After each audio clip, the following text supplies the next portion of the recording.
ओम शांति। 9 मार्च 1994 की अव्यक्त मुरली। हेडिंग है न्यारा प्यारा वंडरफुल स्नेह और सुख भरा अवतरण शिव जयंती। अव्यक्त बाप दादा की पर्सनल मुलाकात डबल विदेशी भाई बहनों से ग्रुप नंबर 1। स्वयं और समय पर भरोसा नहीं, इसलिए दृढ़ संकल्प से कमजोरियों को निकाल दो। सभी अपने को विश्व सेवाधारी अनुभव करते हो। विश्व सेवाधारी व विश्व कल्याणकारी वही बन सकता है जिसके पास सर्व शक्तियों का खजाना संपन्न है। तो सर्व शक्तियों का स्टॉक जमा है। सर्व शक्तियां हैं व कोई शक्ति है, कोई नहीं है। कभी कभी कोई कम हो जाती है। सदा अपने आप को चेक करो कि सर्व शक्तियां हैं व कोई शक्ति की कमी है। अगर कमी है तो उसके कारण को सोचो, क्योंकि कारण को समझेंगे तो निवारण कर सकेंगे। क्योंकि ये माया का नियम है कि जो कमजोरी आप में होगी उसी कमजोरी के द्वारा ही आपको माया जीत बनने नहीं देगी। तो वर्तमान समय भी समय प्रति समय माया उसी कमजोरी का लाभ लेगी और आगे चलकर जब अंत समय आएगा तो भी वो कमजोरी धोखा दे देगी। तो ऐसे नहीं सोचना कि थोड़ी सी कमजोरी है, एक ही कमजोरी है, बाकी तो बहुत अच्छा हूं, अच्छी हूं। एक कमजोरी भी धोखा दे देगी, इसलिए कोई भी कमजोरी अपने अंदर रहने नहीं दो। अगर स्वयं नहीं मिटा सकते हो तो कोई का सहयोग लो। जो शक्तिशाली आत्माएं हैं उनका सहयोग लो। विशेष योग का प्रयोग करो। किसी भी विधि से कमजोरी को मिटाना ही है, यह दृढ़ संकल्प करो। ये नहीं सोचो कि आगे चलकर हो जाएगा, नहीं, अभी से निकाल दो। क्योंकि स्वयं पर और समय पर कोई भरोसा नहीं है। ऐसे नहीं सोचो कि आगे चलकर ये करेंगे हो जाएगा, नहीं। आपका स्लोगन है अब नहीं तो कब नहीं। तो जो करना है वो अभी करना है, क्योंकि बाप संपन्न है और आपका बाप से प्यार है, तो बाप जैसा बनना ही प्यार का प्रैक्टिकल स्वरूप है। जितना बाप से बहुत बहुत प्यार है, इतना ही पुरुषार्थ से भी बहुत बहुत प्यार है। जितना बाप से प्यार के लिए फलक से कहते हो कि 100% से भी ज्यादा प्यार है, ऐसे पुरुषार्थ के लिए भी कहो। सोचेंगे, करेंगे नहीं, सब कमजोरियां खत्म। गे नहीं, शिवरात्रि मनाने आए हो तो कुछ तो बलि चढ़ेंगे ना। बाप दादा सभी बच्चों को संपन्न देखना चाहते हैं। बाप का प्यार है, इसलिए बच्चों की कमी अच्छी नहीं लगती। तो क्या याद रखेंगे कि सदा संपन्न संपूर्ण रहना ही है, कि थोड़ी थोड़ी कंप्लेन करते रहेंगे? कंप्लीट, कंप्लेन खत्म, संपन्न बनना ही मनाना है। दूसरा ग्रुप, वेस्ट को बेस्ट बनाना अर्थात होली हंस बनना। सभी अपने को सदा होली हंस अनुभव करते हो। होली हंस का अर्थ है संकल्प, बोल और कर्म जो व्यर्थ होता है उसको समर्थ में बदलना। क्योंकि व्यर्थ जैसे पत्थर होता है, पत्थर की वैल्यू नहीं, रत्न की वैल्यू होती है। तो व्यर्थ को समाप्त करना अर्थात होली हंस बनना। तो व्यर्थ आता है, होली हंस फौरन परख लेता है कि ये काम की चीज नहीं है, ये काम की है। तो आप होली हंस हो ना, तो व्यर्थ समाप्त हुआ। क्योंकि अभी नॉलेजफुल बने हो कि अगर अभी संकल्प, बोल या कर्म व्यर्थ गंवाते हैं तो सारे कल्प के लिए अपने जमा के खाते में कमी हो जाती है। जानते हो ना, नॉलेजफुल हो तो जानते हुए फिर व्यर्थ क्यों करते हो? चाहते नहीं है लेकिन हो जाता है, ऐसे कहेंगे? जो समझते हैं अभी भी हो सकता है वो हाथ उठाओ। आप हो कौन? सबने कहा राजयोगी। राजयोगी का अर्थ क्या है? राजा हो ना, तो मन को कंट्रोल नहीं कर सकते। किंग में तो रूलिंग पावर होती है ना, तो आप में रूलिंग पावर नहीं है। अमृत वेले और फिर सारे दिन में बीच बीच में अपना ऑक्यूपेशन याद करो, मैं कौन हूं। क्योंकि काम करते करते यह स्मृति मर्ज हो जाती है कि मैं राजयोगी हूं, इसलिए इमर्ज करो। ये नियम बनाओ। ऐसे नहीं समझो हम तो हैं ही राजयोगी, लेकिन राजयोगी की सीट पर सेट होकर रहो। नहीं तो चलते चलते कर्म में बिजी होने के कारण योग भूल जाता है, सिर्फ कर्म ही रह जाता है। लेकिन आप कर्म योगी कंबाइंड हो। योगी सदा ही रूलिंग पावर, कंट्रोलिंग पावर में रहें। फिर राजयोगी डबल पावर वाले कभी भी व्यर्थ सोच नहीं सकते। तो अभी कभी नहीं कहना, सोचना भी नहीं कि राजयोगी वेस्ट कर सकते हैं। तो ये कौन सा ग्रुप है? Best group. बाप दादा को भी बेस्ट ग्रुप अति प्यारा है। क्यों? 63 जन्म बहुत वेस्ट किया ना, अभी यह छोटा सा जन्म बेस्ट ही बेस्ट। अच्छा, तीसरा ग्रुप, प्योरिटी की रॉयल्टी ही ब्राह्मण जीवन की विशेषता है।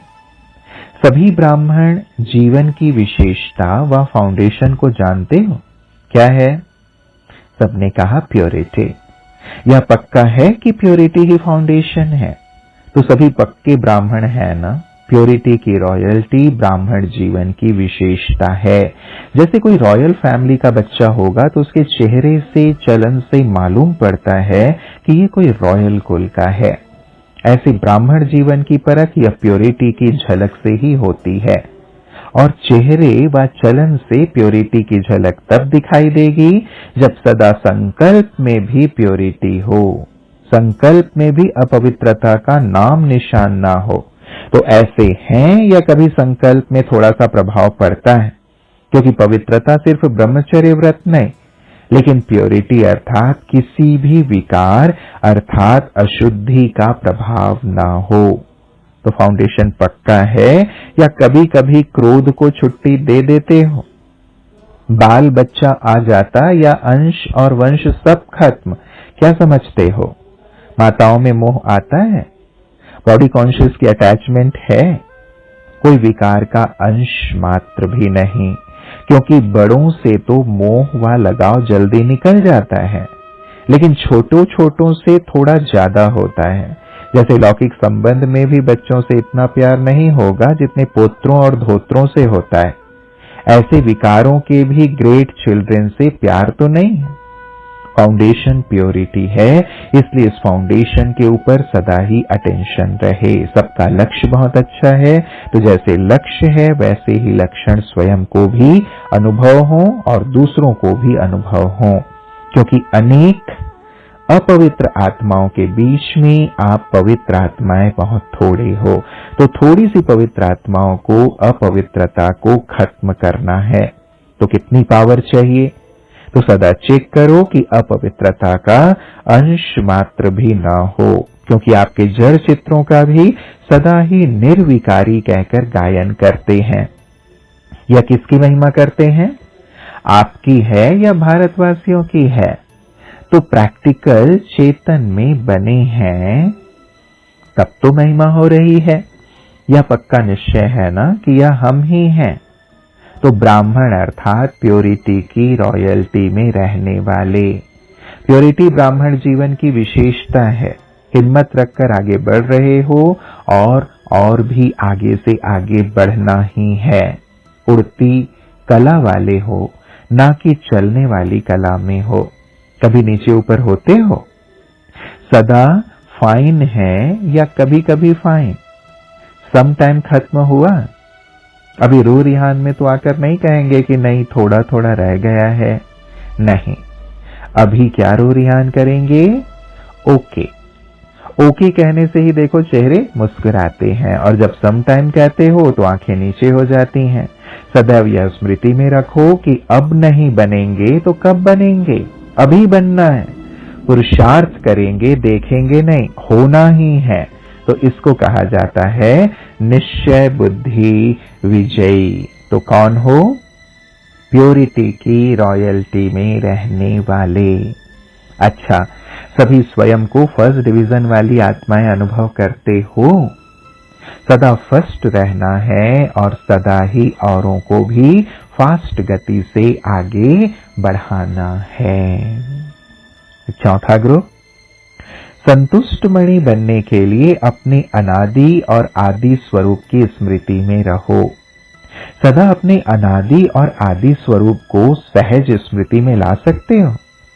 अनादि रूप है निराकार ज्योति स्वरूप आत्मा और आदि स्वरूप है देवात्मा। तो दोनों स्वरूप सदा स्मृति में रहते हैं और सहज स्मृति रहती है। जितना देह भान में रहना सहज है, उतना ही देही अभिमानी स्थिति में स्थित होना भी सहज है। बॉडी कॉन्शियस में कितने टाइम में आ जाते हैं? टाइम लगता है ना, मेहनत लगती है ना टाइम लगता है, क्योंकि अभ्यास है। तो ऐसे ही जब अब नॉलेज मिली तो नॉलेज की लाइट, नॉलेज की माइट के आधार पर अभी सोल कॉन्शियस की स्मृति का ऐसा सहज अनुभव हो। यह भी अभ्यास करते करते सहज हो गया है ना, या 63 जन्म का अभ्यास शक्तिशाली है। विस्मृति के 63 जन्म और स्मृति का यह एक छोटा सा जन्म भी 63 जन्मों से शक्तिशाली है, क्योंकि इस समय नॉलेज की लिफ्ट मिली हुई है तो लिफ्ट में पहुंचना सहज होता है। लिफ्ट से सेकेंड में पहुंच जाते हो, ना कि उतरते चढ़ते हो। सेकेंड में स्मृति आई और अनुभव में टिक जाए, क्योंकि स्मृति शक्तिशाली है, विस्मृति कमजोर है। तो शक्तिशाली होना, कितनी पावर है? फुल है, पावरफुल है ना। पावर शब्द अलग नहीं कहते, पावरफुल कहते हैं। ऐसे बहादुर हो या कभी फेल कभी फुल, हर कल्प में स्मृति स्वरूप बने हैं, अभी भी बने हैं और हर कल्प में बनते रहेंगे। कितने कल्पों का अभ्यास है? अनेक बार का अभ्यास है ना, अनेक बार किया है ना, कि नई बात है। बाप का बनना अर्थात परिवर्तन होना, ब्राह्मण बनना अर्थात स्मृति स्वरूप बनना। इस अपने अनादि स्वरूप में स्थित होने से स्वयं भी स्वयं से संतुष्ट रहते और औरों को भी संतुष्टता की विशेषता अनुभव कराते हैं। तो सभी संतुष्ट मणियां हो या बनना है। असंतुष्टता का कारण होता है अप्राप्ति। तो आपको कोई अप्राप्ति है क्या?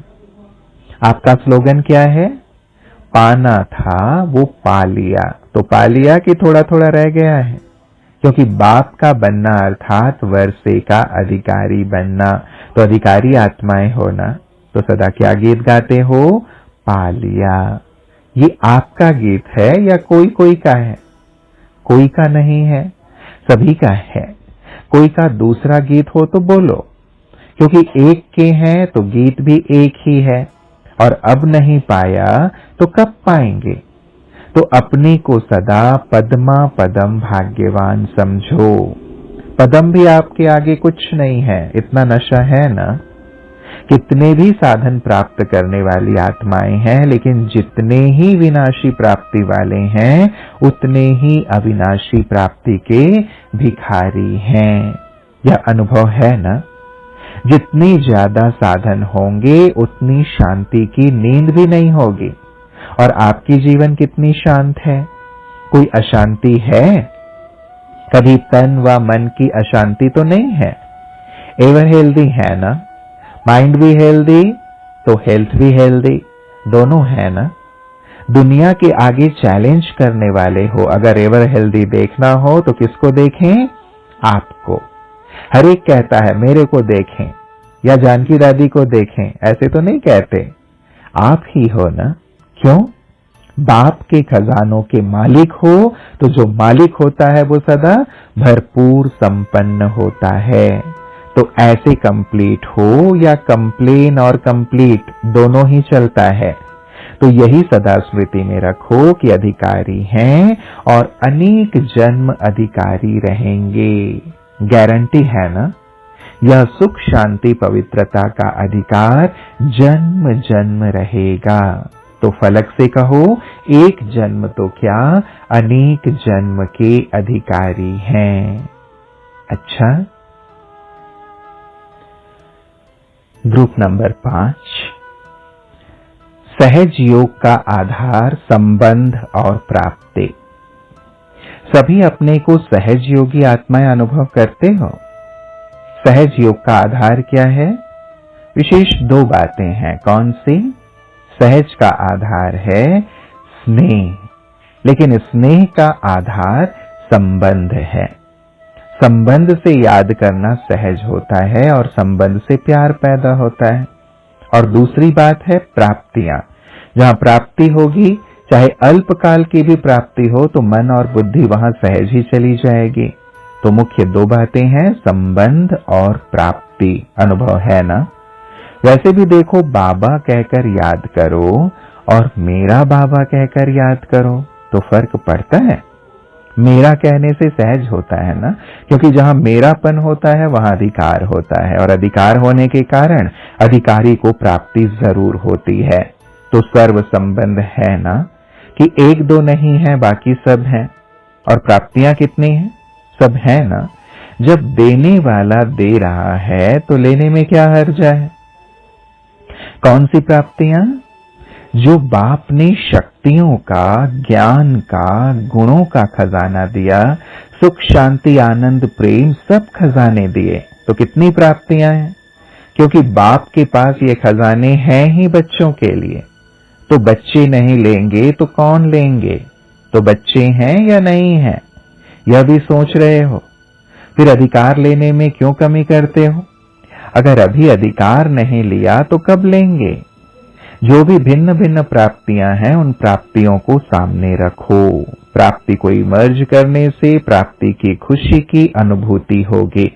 सिर्फ बाप मेरा है नहीं, लेकिन बाप के साथ वर्षा भी मेरा है। बच्चे को प्रॉपर्टी की खुशी होती है ना, तो यह बेहद की प्रॉपर्टी है। बालक सो मालिक हो, इस खुशी में सदा रहो। कोटो में कोई और कोई में भी कोई जो गायन है वो किसका है? आप कोटो में कोई हो ना। बाप दादा सभी बच्चों को इतना श्रेष्ठ आत्मा के रूप में देखते हैं। दुनिया भटक रही है और आप मौज मना रहे हो। मौज में रहते हो ना, कि अभी भी यहां वहां भटकते हो? ठिकाना मिल गया ना, तो दिन रात खुशी में नाचते रहो, खुशी में सो जाओ। अगर जीवन है तो ब्राह्मण जीवन है, तो स्वयं के महत्व को सदा स्मृति में रखो। क्या थे और क्या बन गए? श्रेष्ठ बन गए ना। अपने श्रेष्ठ भाग्य को कर्म करते हुए भी स्मृति में रखो। वाह मेरा श्रेष्ठ भाग्य, दिल में ये आता है। इसलिए अपना बर्थडे मनाने आए हो ना। अपना ही बर्थडे मनाने आए या सिर्फ बाप का मनाने आए हो? ये दिव्य जन्म कितना न्यारा भी है और प्यारा भी है, क्योंकि बाप के प्यारे बने हो ना। जो भगवान के प्यारे हैं उसके जीवन में प्यार हर समय है। तो दिल से यही गीत गाते रहो, वाह बाबा वाह, और वाह मेरा भाग्य वाह। बाप दादा ने सभी बच्चों से मिलन मनाने के पश्चात स्टेज पर खड़े होकर झंडा लहराया तथा 58वीं त्रिमूर्ति शिव जयंती की बधाई दी। आज के इस विशेष शिव जयंती के दिवस पर चारों ओर के बच्चों को हीरे तुल्य जयंती की, हीरे तुल्य जीवन वाली आत्माओं को पदम गुणा मुबारक हो, मुबारक हो, मुबारक हो। हम सबकी तरफ से भी प्राणेश्वर बाप दादा को जन्म दिवस की बहुत बहुत हृदय से मुबारक हो, मुबारक हो, मुबारक हो। शुक्रिया बाबा, शुक्रिया। ओम शांति।